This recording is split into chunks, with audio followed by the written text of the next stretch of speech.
Welcome back to Fox Recap. Today, I'll take you through a unique comedy, fantasy, mystery film from 2009 titled Symbol. Spoilers ahead, so proceed with caution. The film begins with a surreal scenario. A Japanese man wakes up in a strange, stark white room. There are no doors, no windows, and no visible ceiling, just endless white walls enclosing him. He's dressed in bright, colorful pajamas, which contrasts sharply with the sterile environment around him. As he stumbles around, trying to make sense of where he is, he notices something unusual protruding from one of the walls. It's a small, oddly shaped button that looks like a human body part, specifically, a male member. Curiosity gets the better of him, and he cautiously pokes the button a few times. To his shock, pressing the button causes hundreds of tiny, giggling baby angels to appear, emerging from the walls and floor, only to disappear just as quickly. The room is silent again, but now the walls are covered with many more of these strange protrusions, all identical to the first. Panicked and confused, the man starts pressing more of the buttons, hoping to find a way out. Each press triggers something different, and soon, random objects begin to rain down into the room. First, it's a small toothbrush, then a big vase, and so on. As he tests out the buttons, he discovers that pressing the same button repeatedly gives him the same object over and over again. This realization leads to him building a giant pile of chopsticks after repeatedly pressing one button. But this strange game quickly becomes frustrating. When he presses another button, a small cart suddenly shoots out of the wall and crashes into his legs, causing him to cry out in pain. The next button he presses humorously releases a giant butt from above, which passes gas right in his face, adding insult to injury. Hours go by, and the man is surrounded by an assortment of bizarre items. He even stumbles upon some sushi, which excites him as he's growing hungry. But just as he's about to eat, he realizes he's missing soy sauce. Frustrated, he repeatedly presses the buttons, hoping to get some sauce, but all he gets is more sushi. After giving up and eating the sushi without the sauce, a bottle of soy sauce finally appears, but it's too late, he's already finished his meal. As the man continues to explore, he finds a pair of old-school 3D glasses. Putting them on, he sees a baby angel pointing at one of the protrusions, thinking it might be the key to his escape. But pressing that button only triggers a countdown and, once again, releases the giant butt to pass gas on him. More time passes, and the man becomes increasingly desperate. He reads several volumes of a manga, but when he presses a button to get the next volume, he receives the wrong one, further frustrating him. Eventually, after pressing many buttons, he discovers that one of them reveals a hidden door behind the wall. Overjoyed, he runs toward it, but the door closes just as he reaches it. He tries again, but it keeps closing too quickly.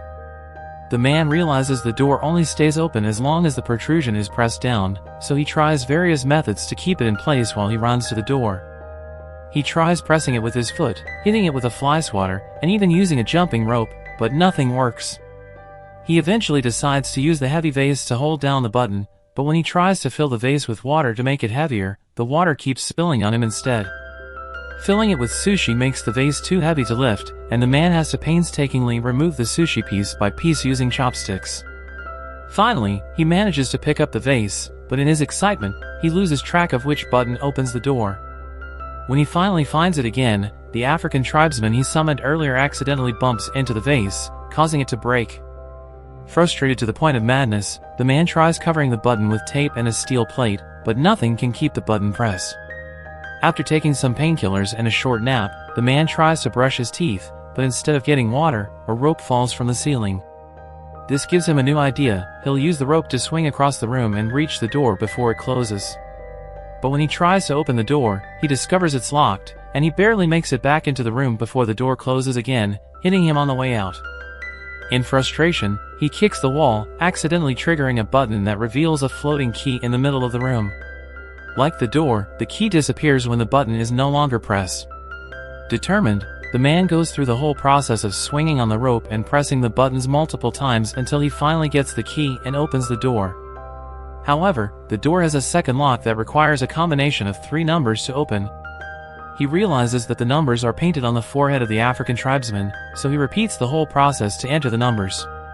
After much effort, he finally unlocks the door, but when he tries to open it, he finds himself trapped in a small space with barely enough room to move. Devastated, the man sits on the floor, reflecting on all the strange objects he collected in the previous room. He realizes that, despite being trapped, at least he had space to move and things to do. Now, he's stuck in a much smaller area with nothing but regret. But then, he notices a breeze coming from the wall.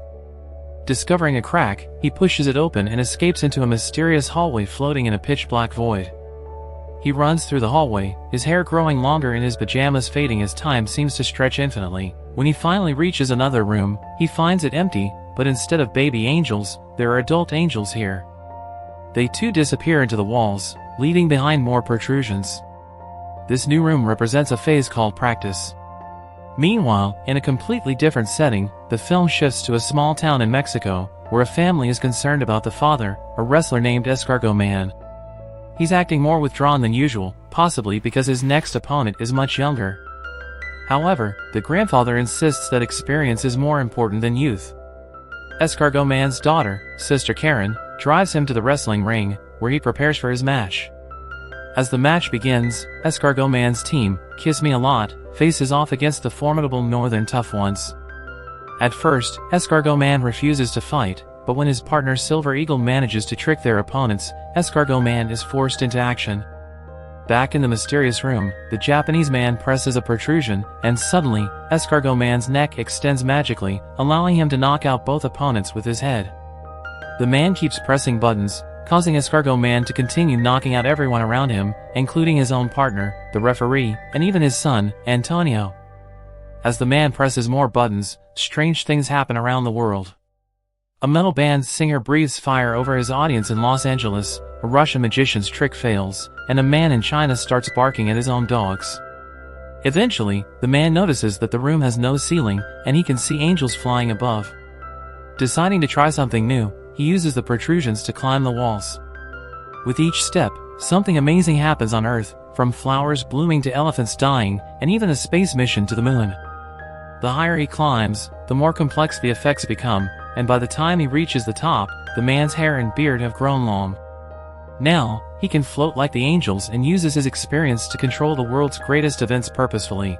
Finally, the man reaches the last room, where the walls are covered with the continents of the world, and a huge button labeled Future awaits him. The film ends as he prepares to press the button, leading the audience to wonder what will happen next.